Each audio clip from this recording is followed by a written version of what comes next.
Good morning. Welcome to the Starting Out an Athlete Career Development Seminar presented by Jordan Key, Calvin Robinson Jr., and Mark Slack. I am Calvin Robinson Jr. So first of all, I want to just roll out the red carpet and thank you for attending the seminar and also welcome you. Go ahead, next slide.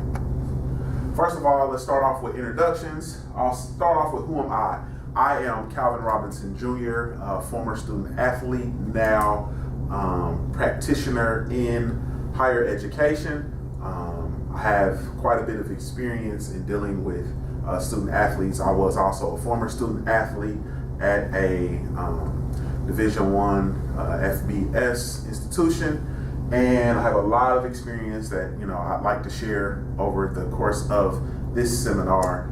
You'll see that we actually have a great deal of experiences, Jordan, Mark, and myself, and I think that hopefully we can use our experience and knowledge to help shape the development of your career moving forward. I would like for you guys to take a few minutes. Let's say we'll take about 5 minutes, and we'll go around so that you guys can actually introduce yourselves.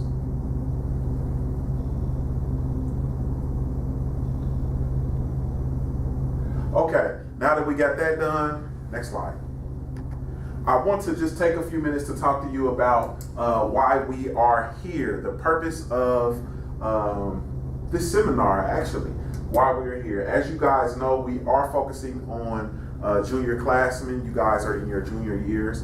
You are, of course, student athletes here at the institution. So we just kind of wanted to focus on you guys and to help you kind of add some tools to your tool basket or your toolbox per se. Now, the first point that I have here is the fact that one of the things that we have to take into account is as a student athlete or an athlete in general, kind of my phrase is it's going to end. And you see in parentheses, I have one day. So it is going to end.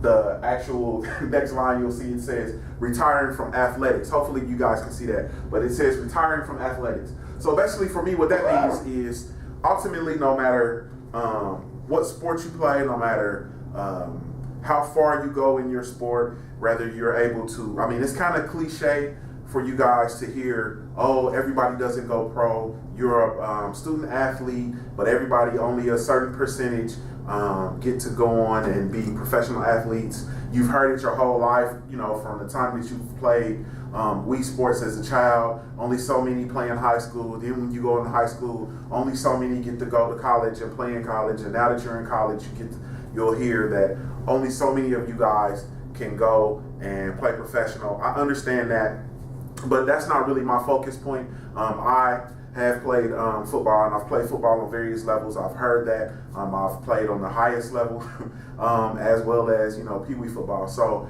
for me, it was one of those things that I heard.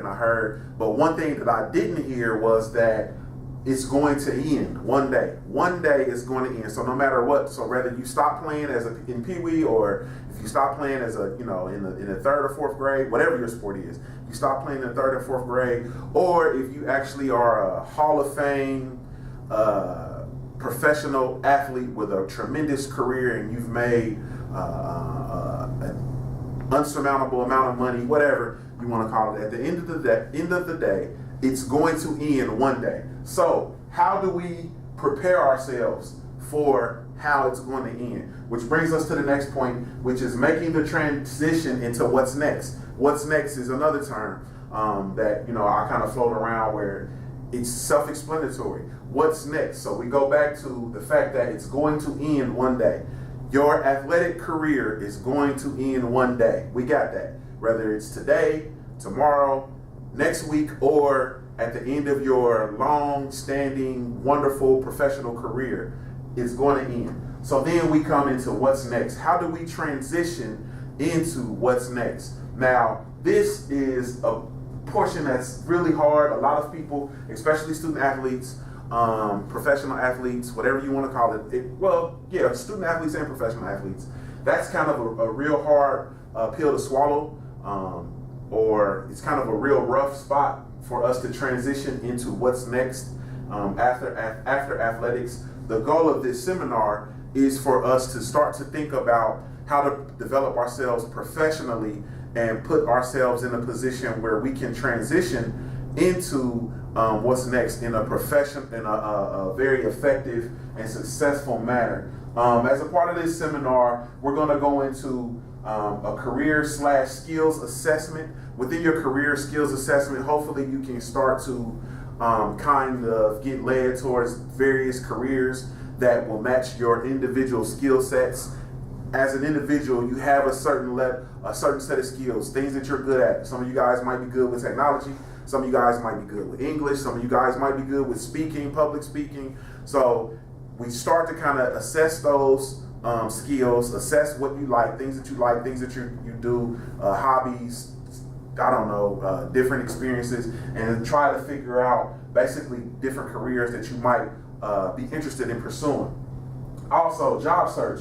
It's very important that in 2016, going into now 2017, I can't believe it's 2017, but going into 2017, that we realize the way that you search for a job in 2016, 2017 is not the same as what we did in 2000, or it's not even the same as to what people did in 2010. Like, there are different ways in which people search for jobs. You have various search engines. You have different websites that have an HR page set up where jobs are listed. You have general listings. So for instance, if you work in the field of higher education, one tool that you might use is studentaffairs.com, or you might use higheredjobs.com, which is a website that I use when searching for jobs. So there are just different ways for us to look for jobs. One thing is almost for certain, there are no places where you can go anymore and walk in the door, get a paper application, fill that application, and sit there and wait for an interview. It just really doesn't happen that way. So we'll talk about different ways for us to search for a job. Also, resume and cover letter building. We want to work on your resumes. Work on resumes. Work on your cover letter. Figuring out the appropriate language, especially for those of you guys who are fortunate enough to know exactly what it is that you want to do, to know which field you want to pursue, or what field you want to pursue your career. We definitely want to match your resume or cover letter with the specific language for those respective careers. So it's kind of an opportunity for us to to dance around and give you some surface level information just about your resume and cover letter. Also, we want to figure out how to make your skills and experiences transferable. So you all have different skills and skill sets like we talked about. Also, different experiences. So some of you guys might not have ever had a long-lasting professional position or position in a career. Okay, got it. So we want to figure out how to maximize the skills and experiences that you do have and make them transferable to a respective career or respective job. So that's something that we want to talk about. I mean, the fact that you guys are student athletes is definitely a skill set. The fact that you guys are team oriented, the fact that you guys might be goal oriented, communication, like all of those different skills are there. So we have to figure out how to make those skills transferable to and enticing to an actual employer. I know for me, I've pulled upon various skills that I basically got from playing athletics, and how I kind of sharpened different skill sets and use different skill sets within my positions as a student athlete. And I've been able to kind of manifest those and transfer those into the professional realm. And I've been somewhat successful at it. So we'll kind of talk about that information. Also, the interview preparation.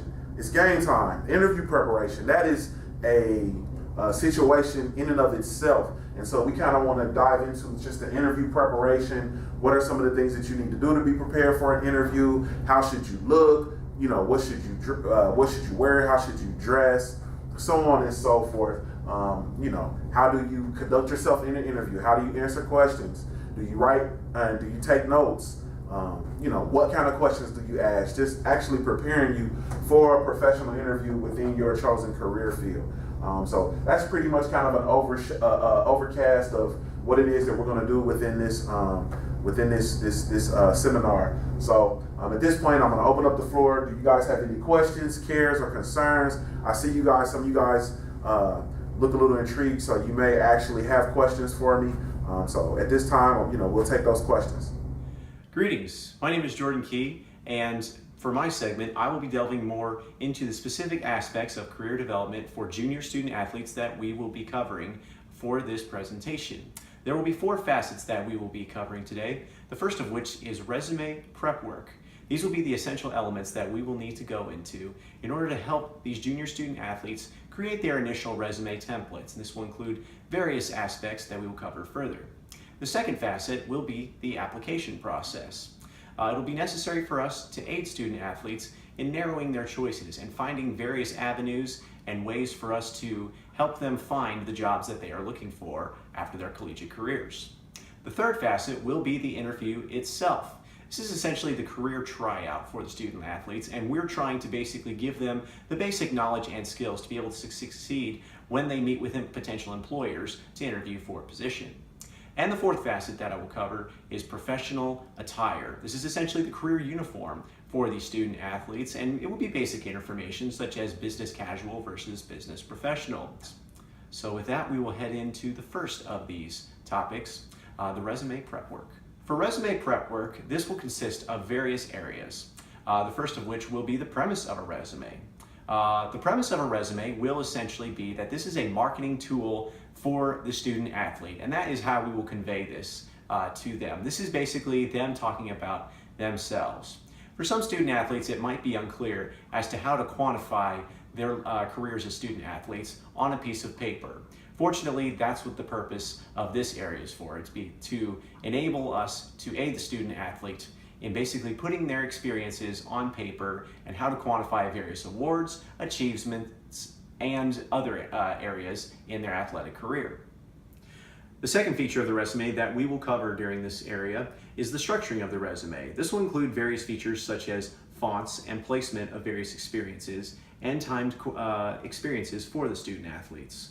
So for instance, we want to be able to teach the student athletes how to organize their experiences chronologically so that they will be more appealing to their employers potentially. The next part will be essential information such as their name, contact information, and ways to get in touch with them. This is very important, and we want to stress the importance of this to the student athletes. Also, we will want to emphasize the ability to add activities and skills. This includes various hard skills such as technological abilities such as Microsoft Word and the Adobe Suite. Also includes soft skills such as the ability to listen, to be a team player, and other areas like that that the student athlete can really expand upon. And then also we will go through the do's and don'ts of resume building. Do's including putting the information on resume paper and bringing multiple copies of a resume. Don'ts including making the resume more than 2 pages. This is a definite no-no, and we want to stress the importance of this to student athletes. Again, this is a marketing tool, so we want to stress that importance of it. So with resume building in mind, then we move on to the next process here. So the next process is the application process. And this is where really the rubber is going to meet the road for the student athletes, where they are going to depict where they want to go in their careers. We want to be able to give the student athletes the ability to start looking for these jobs, and we will direct them to the various job sites that they can start searching for. This includes various search sites such as Monster or Indeed, and various other avenues that they can utilize to start finding potential career spots.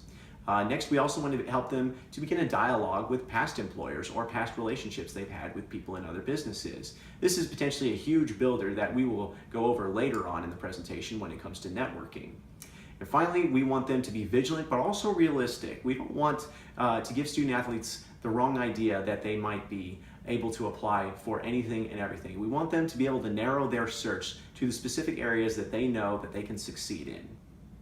So the interview is going to be essential here. This is the career tryout. This is really where student athletes are able to put their face to their resume for their employers. So the first thing we will go through with them is their body language, how they appear when they walk into the room. If they're hunched over or something like that, we want to really emphasize to them posture and poise when they walk into those rooms. Another part of this will be the handshake. We want to emphasize a good firm handshake, not a dead fish handshake that sometimes can occur. So we really want confident student athletes to be able to portray that confidence in this process. Also, a very vital aspect of the interview is the preparation done beforehand. We want to emphasize to student athletes that it is vital for them to be able to research information about the company or organization that they would like to work with. It demonstrates initiative and it demonstrates a true desire to work for that organization. And we feel that student athletes have that. We just have to convey that to them in a very important manner. Also, questions will be an essential part that we will go through. We will spend several minutes discussing which type of questions are essential to bring to an interview. Like preparation beforehand, questions show initiative, a desire to work for the company, and a vested interest in the company. And we want to stress how important that is for student athletes to not just be content answering questions, but also asking them as well. And then finally, one of the most important features, and often an art that is lost these days, is following up with the interviewer. Usually, most of the times, we're content to just be done with the interview and essentially call it that. Well, we want to stress to student athletes and we want to give them examples of how one can follow up after an interview, and whether that would be connecting on social media sources such as LinkedIn or simply writing a thank you note. We really want to stress this importance to the student athlete because we know that student athletes love to stand out on the field, and we want to be able to help them stand out in the office as well. So after the interview, then we will go through professional attire as the fourth facet here. So the professional attire will be the career uniform here. This is a very simple aspect to go over, but it is vital that we address it for student athletes. We really have to stress the importance of differing between business professional and business casual. A lot of the times we are content to sort of wear various polos and athletic gear and assume that that is correct. We want to stress to student athletes that it's okay to assume that, but only after you have received the position. We really want to be able to convey how important it is for them to really give a sense of confidence and professionalism with their dress. And we will address this for both women and men. We also need to address the importance of hair, whether that be facial hair or the haircut itself. These are definite things that we need to talk to student athletes with because, again, along with poise and confidence and the handshake, your hair often symbolizes how you act in the workplace. And we always want to stress the importance of looking professional no matter what the interview setting, including Skype. We now have a wonderful way for people to interview with potential employers, but we also want to stress the importance of looking your best even though it is through a webcam. So that's the fourth facet that we go through in helping student athletes during this session develop early on in their careers. We're not stressing a high importance on this right now, but we really want to get them started as juniors, getting into this mindset and starting to accumulate experiences and professional demeanors to be able to help them later in their careers. Now I'm going to turn it over to Mark Slack, who will start things off by talking about the importance of networking next. Hey Jordan, thanks for the introduction. Our next process that we're going to speak about is networking. Simply put, networking is to interact with people, exchange information, and develop contacts in order to further one's career. You must be genuine and authentic in your networking practices. It's essential that you build trust in a relationship and figure out how you can help other people in the process. This is a real key element of networking. You can't focus solely on how you can help yourself to further your own agenda because those who you're networking with will see through that.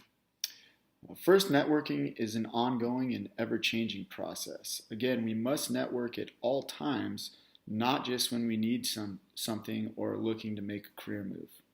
Networking with no ulterior motive allows one to build relationships as well as a reputation for helping others, being genuine rather than self-serving. Second, it's really important that you have a detailed plan as an essential part of your networking practices.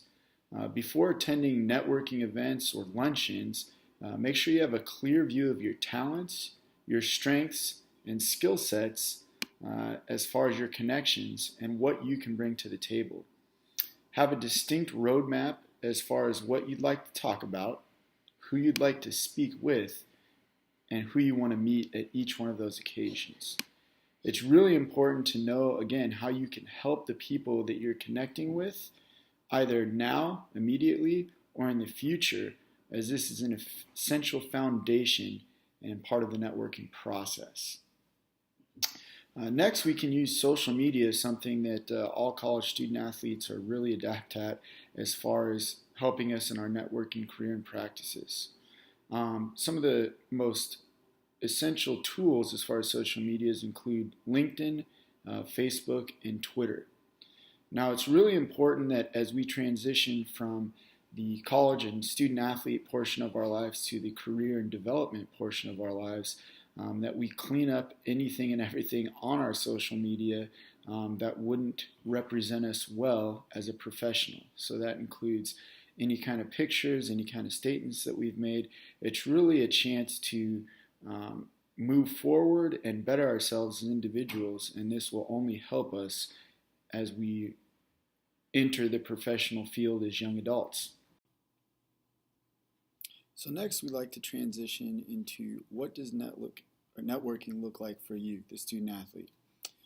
For me, the best advice I got was the best place to start is networking within the strong relationships that you've already built at your current institution. Some examples of where this could start. It could be with a former head coach, a position coach from your team, maybe a teammate. You could speak with a professor from a class that you really liked or connected with, or you could reach out to a mentor from maybe an internship that you had. Really, the best advice, again, that I ever got was to start where you already had a natural relationship established, and you can start networking from there. So speak with those people, engage with them, really talk to them about how they got their start, what their advice would be on career development, and some of the things that you can do and practices that you can put in place. And just be genuine. Always follow up with a thank you. I know that that's something that we mentioned earlier, whether that be an email, a handwritten note, or a phone call, and let those people know that you really appreciate any advice or thoughts that they could give you as far as career development and really getting started in the real world.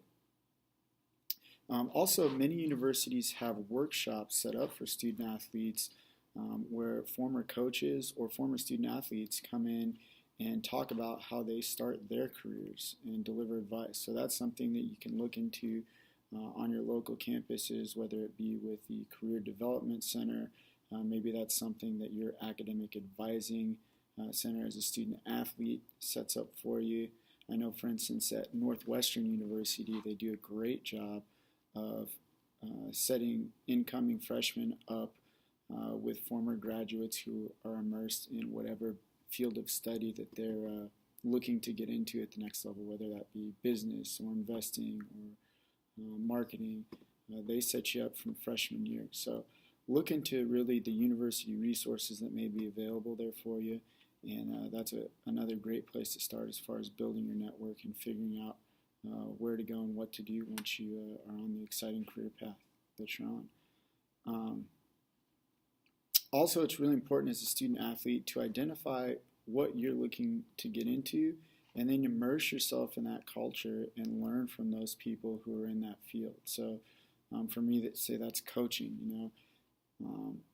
I go to as many workshops as I can. I try to study out of season with other staffs, and that's really how I got in. Is I would just volunteer and go to those places and meet as many people as possible and pick their brains on how they did it and what I needed to do to really become a coach at the college level. So whatever it is that you're interested in, ask a lot of questions, meet as many people as possible, and then always follow up with with those people in order to build your network. Go to as many workshops or as many meet and greets as you can, and like we stated earlier, have an idea in mind as far as what you want to accomplish, who you want to meet, what you're looking for. Always talk to them about how you can help them and learn from them as far as how they may be able to help you and it's a great way to expand your network. In conclusion, it's a good idea to start thinking about what you'd like to accomplish after your athletic career has ended. Some great questions to ask yourself as you start your professional journey are: how are you going to prepare yourself for the next chapter in your life, and what does that transition look like? Think about how you can develop yourself professionally and be comfortable with the fact that it's okay to not know exactly what you want yet.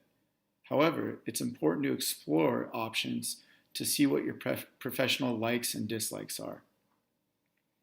Additionally, start getting your resume ready and updated. Remember the do's and don'ts during this process. Your resume should never exceed 2 pages. A resume is supposed to enlighten and showcase all of your talents, skills, and abilities. It's okay to talk about yourself. Also, you must know how you look reflects on future employers and their opinion of you. Your hair, your nails, your posture, and proper attire are all going to be examined. Before you're going into your interview, make sure you have a few questions for your employers. And make sure you research the company and any person or persons conducting the interview. Lastly, remember to network. Networking is very crucial in furthering your career and professional development. Be willing and ready to help others in and as you're networking. Once you've found a career path, it's important that you immerse yourself in that culture and learn and meet any and all those who are in that field. It will only benefit you. Lastly, thank you for watching our presentation on the Career Playbook, Career Development for Junior Student Athletes. We hope you've enjoyed the presentation and learned a thing or two. Have a great day, and this is a time, if you have any questions or comments, we'll take those now. Thank you very much.